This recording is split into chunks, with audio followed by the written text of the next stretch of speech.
Mom, give me some fucking money, please! What are you doing? I'm your son!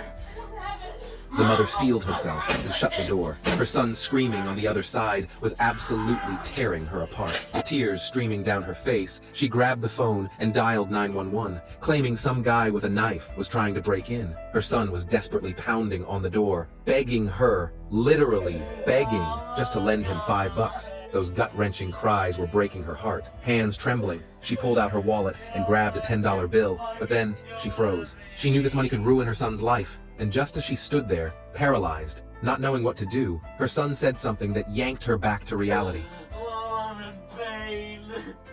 How could you do this to your son, you His words bitch? cut like a knife. She couldn't believe that after 9 months of carrying him and all those years raising him, she'd become the piece of trash he was screaming about. The boy's pleading got no answer. Instead, the cops showed up. He tried one last time, begging his mom to save him. But even as the police car pulled away, that window stayed shut. It was that moment, his mother's brutal, tough love, that set him on the path to something extraordinary. Hey, lady!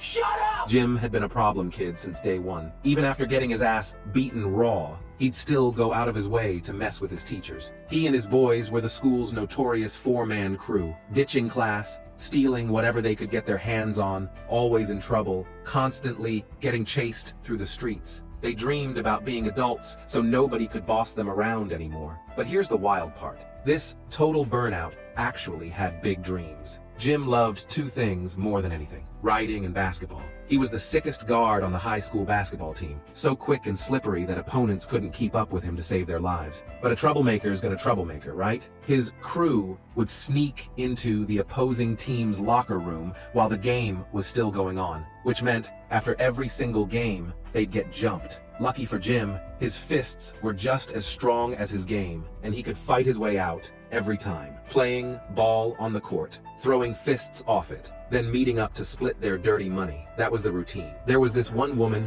who sold her body for cash, and Jim was disgusted by her. He'd even throw leftover snacks at her just to humiliate her. In his mind, this junkie didn't deserve any sympathy, but Jim never imagined that one day he'd be the one groveling at her feet, begging for help. Jim also had a secret best friend, the star center on their team, hands down the best player they had. But he'd gotten unlucky and been diagnosed with leukemia. Besides Jim, nobody else at school even remembered he existed anymore. Watching his teammate waste away day by day, Jim came up with an idea. He secretly snuck his friend out of the hospital and brought him back to their old stomping grounds. It was the first time he'd felt outside air since being admitted, but those familiar streets from their glory days, they were already gone.